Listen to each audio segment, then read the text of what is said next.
Si lo aprendes, no te muevas de región. Qué difícil es hablar el español, porque todo lo que dices tiene... No, espera, YouTube me va a quitar el video por copyright. Necesito otra manera de demostrar cuál es la verdadera dificultad del español, pero esta vez necesitaré ayuda.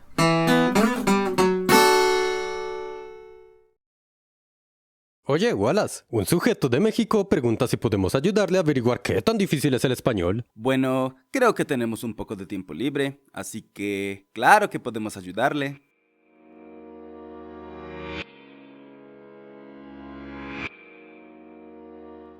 Cuando usamos las palabras fácil y difícil, siempre es importante hacer comparaciones. Sin una comparación, fácil y difícil pierden su significado. Así es. Por ejemplo, para hablantes de italiano o portugués, el español es muy fácil de aprender, pero para hablantes de chino o tailandés, tal vez sea un poco más difícil. Así que para este video necesitamos que hagan un experimento. Imagínate que tú no hablas ni el español, ni el inglés, ni ningún idioma terrícola. Imagina que tienes que aprender español y necesitas saber cuántos sonidos necesitas aprender a pronunciar, cuántas letras tendrás que aprender, cómo se asocian las letras con los sonidos, el vocabulario y la gramática. Pero siempre comparando el español con otros idiomas terrícolas para así saber qué tan difícil puede ser el español comparado con otros idiomas. Así que, comencemos. El español solo tiene 27 letras y cada letra representa un fonema. Bueno, en realidad esto no es tan cierto. Si bien normalmente es cierto que en español pronunciamos casi todo como se escribe, hay algunas irregularidades que dependen del dialecto. La Z y C casi todos la pronunciamos como S, pero en uno que otro dialecto de España se pronuncia como Z, entonces dirían gracias, zapato. La Y y doble L también pueden ser confusas. Mientras que la mayoría pronunciamos estas dos letras de manera igual, en algunos dialectos de Paraguay, Bolivia y Perú sí hacen diferencia entre estas dos letras. Entonces yo digo haya, haya, pero hay gente que dice haya, haya, y hay gente que dice aiga y maiga. Pero bueno, eso es otro tema. Y claro, tenemos el acento rioplatense en donde la Y y doble L tienen otro sonido. Llover bajo la lluvia. También en el rioplatense y en algunos dialectos del Ecuador, la Y y doble L se pronuncian como Y, entonces dirían ellos. Tenemos el caso de la R, que en Puerto Rico es L. Entonces tenemos este poema del gran Bad Bunny en donde salte y darte terminan siendo rimas perfectas debido a la fonética puertorriqueña. Además, si se dan cuenta, la S en vas no se pronuncia. Y esto no solo ocurre en el dialecto de Puerto Rico, sino en muchísimos dialectos de toda Latinoamérica y España. Así que en ese aspecto el español se parece al francés, dependiendo del dialecto. CH, la mayoría la pronunciamos como che, pero en el dialecto mexicano norteño del noreste y el español de Nuevo México se pronuncia como she, entonces dirían pinche muchacha de Chihuahua. Y en el dialecto mexicano norteño del noroeste, la she se pronuncia como che, entonces mientras decimos sushi, en Ensenada dicen sushi. En México también tenemos un problemota justamente con la letra X. Y es que tenemos 1000 maneras diferentes de pronunciar la X en México. X como éxito o extraño, J como México o Jalapa, Sh como Xinantecatl o Holbox, S como Xochimilco o Tasco. En realidad, muchas de estas palabras son la versión en español de otros idiomas indígenas como el náhuatl o maya mal pronunciados, pero ya después podemos hablar sobre la X en el español mexicano. Y todo esto sin mencionar los alófonos, que son sonidos diferentes que son representados con una misma letra, ya que aquellas diferencias en sonido nunca alteran realmente el significado de una palabra. Los hablantes nativos no suelen percibir aquellas pequeñas diferencias de sonidos, pero para alguien aprendiendo el idioma puede agregar cierto grado de confusión. Los ejemplos más claros de este fenómeno en español son los sonidos de la B, la D y la G. Estas letras a veces se pronuncian dejando salir el aire de golpe. B, D, G, como en las palabras dinosaurio, banano y gato. Y otras veces se pronuncian mucho más suaves, bo, do, go, como en las palabras algarrobo, pintado o agua. ¿Notan la diferencia? No es lo mismo decir beber que beber, dedo que dedo, o gaguear que gaguear. Así que quizás el español tenga más relación lógica entre la escritura y pronunciación más que el inglés o francés, pero no todo se pronuncia como se escribe en español. Aunque claro, eso también depende del acento o dialecto, pero pues es que no solo tenemos una manera de pronunciar el español, sino que tenemos muchísimas. Y si alguien quiere aprender el idioma, tendrá que considerar la gran diversidad de acentos que tenemos.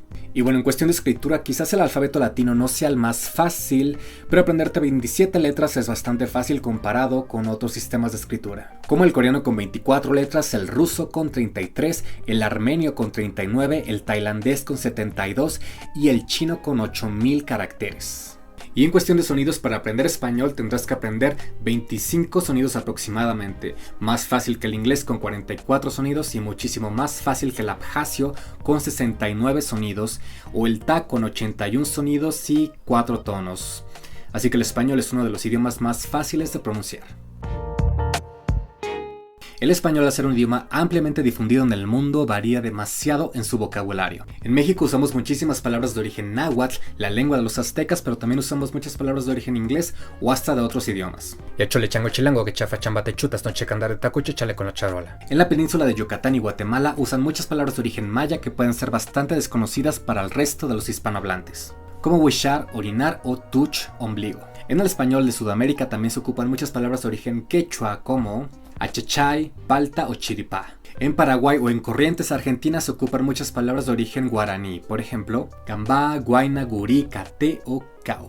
En Argentina y Uruguay también se ocupan muchas palabras de origen italiano debido a la enorme inmigración italiana que tuvieron estos dos países. Palabras como pibe, gamba, facha o mina provienen del italiano. Además, cabe resaltar que muchas palabras que significan una cosa en un país pueden significar otra cosa completamente diferente en otro país. Por ejemplo, la palabra taco en México se refiere a aquel delicioso platillo tan representativo. En Colombia y Chile suele referirse al tráfico vehicular lento, y en España puede referirse a una mala palabra. Y también está el caso de las palabras como coger, que en países como Colombia, Ecuador o España simplemente se refieren a agarrar o tomar algo. Pero si vas a países como México o Argentina, bueno, creo que es mejor si dices que vas a tomar un taxi. Todas estas variedades en las palabras usadas en un país u otro es uno de los motivos que hacen que el español resulte bastante confuso para muchos humanos que intentan aprenderlo. Es verdad, muchos les gusta simplemente decir existe el español de España y el español latino, y ya está, el doblaje latino de Los Simpson es mejor, pero la realidad es mucho más complicada. Dos dialectos dentro del continente americano pueden ser tan diferentes entre sí como cualquier dialecto latinoamericano comparado con el español de España. E incluso un solo país puede tener diferencias enormes dentro de su territorio. Por ejemplo, en nuestro país, Colombia, puedes encontrar más de 12 variedades del español muy distintas entre sí. Así es, en algunas partes del país te dirán usted, en otras tú, en otras vos, y en otras cualquiera de las tres opciones, sin mencionar el montón de palabras específicas que tiene cada región. La conjugación en idiomas como el chino, vietnamita, tailandés, esperanto o malayo indonesio no existe. En lenguas germánicas como el inglés o noruego es bastante simple, incluso en alemán no es tan complicado. En hebreo, árabe e hindi hay pocas conjugaciones, aunque diferencian entre masculino y femenino. En japonés y coreano no se conjuga la persona sino solo el tiempo y la formalidad, pero las lenguas romances y eslavas podrían tener una de las conjugaciones más complicadas. Aunque no tanto como la conjugación del abjasio o navajo, tampoco tan difícil. En realidad la conjugación en las lenguas eslavas no es tan complicada, sino que ocupan varios verbos con el mismo significado, pero que se ocupan para expresar diferentes tiempos verbales. Pero las lenguas romances son de los idiomas con más tipos de conjugaciones. Por ejemplo, en hebreo existen 6 tiempos verbales, mientras que en ruso 9, en japonés 10, en árabe 12, en inglés 17, en alemán e italiano 20, en francés 21, en portugués 22 y en español 24 tiempos verbales. Si bien no es necesario aprenderte estas 24 conjugaciones, las conjugaciones existen de todas maneras. Además que las conjugaciones en español y otras lenguas romances pueden ser más largas y complejas que en otros idiomas. Así que un aspecto difícil del español. El género es un rasgo común de las lenguas indoeuropeas y honestamente no tiene mucho sentido que siga existiendo.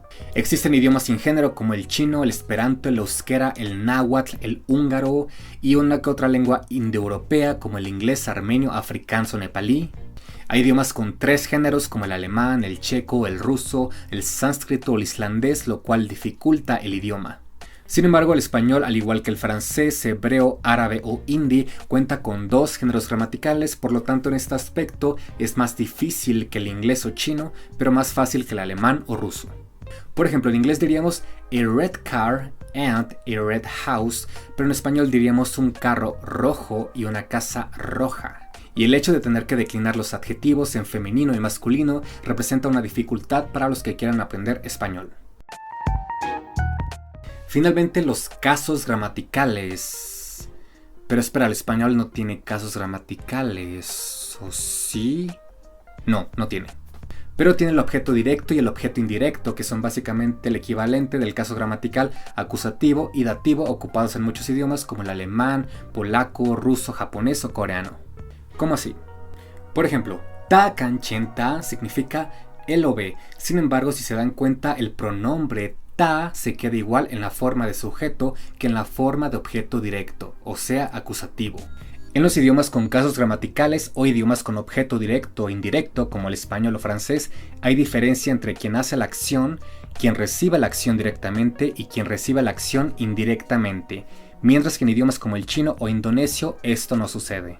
Y bueno, como hispanohablantes tal vez este aspecto no parezca tan difícil, pero la verdad es que puede llegar a ser bastante complicado. En alemán, por ejemplo, es más regular. Si responde a la pregunta qué o quién es acusativo y si responde a la pregunta a qué o a quién es dativo. Pero en español tenemos el leísmo. Eso significa que en algunos dialectos del español, en lugar de ocupar el pronombre lo del objeto directo en el español estándar, ocuparán el le. Entonces tenemos yo veo al chico, tenemos objeto directo, por lo tanto diríamos yo lo veo. Pero en los lugares con leísmo dicen yo le veo, y esto para mí suena rarísimo porque pues ¿qué lo andas viendo? Yo veo el árbol, entonces sería yo lo veo, pero con leísmo yo le veo, pues no, resulta que el leísmo únicamente se usa con seres animados y el árbol no es algo animado según la gramática española. Pero además el leísmo hace que algunas expresiones cambien de significado. Por ejemplo, en inglés, I love him and I want him serían ambas traducidas al español como yo lo quiero, pero los dialectos que ocupan leísmo podrían decir que I love him sería yo le quiero y I want him es yo lo quiero. Lo llevaron al hospital y le llevaron al hospital, según algunos dialectos del español, podrían tener significados diferentes dependiendo de qué tanto cooperó el paciente. Así que como decía la canción, si aprendes español no te muevas de región. Probablemente alguna vez hayas escuchado que el español es uno de los idiomas más difíciles de aprender.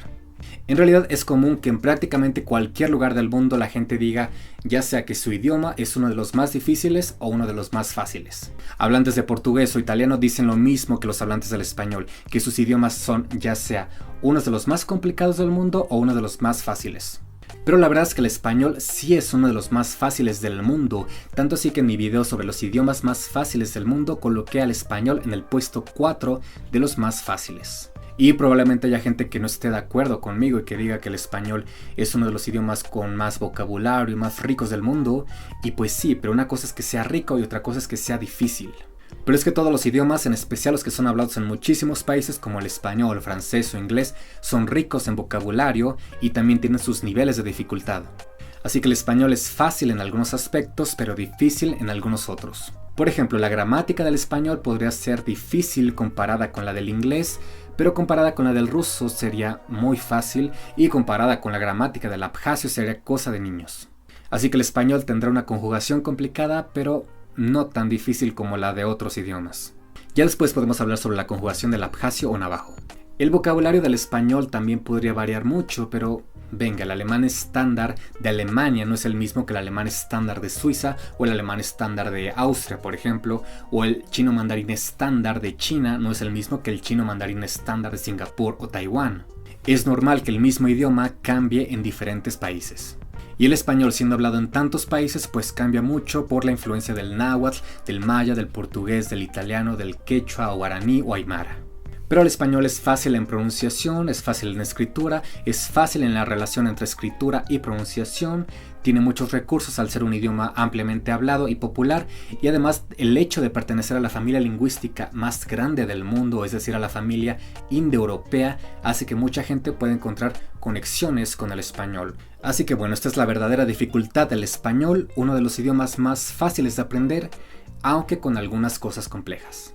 Así que bueno, si les gustó el video pueden dejar su like y suscribirse al canal. No olviden de ver la segunda parte de esta colaboración con el canal Infoprimates, en donde hablamos sobre la verdadera dificultad del idioma inglés.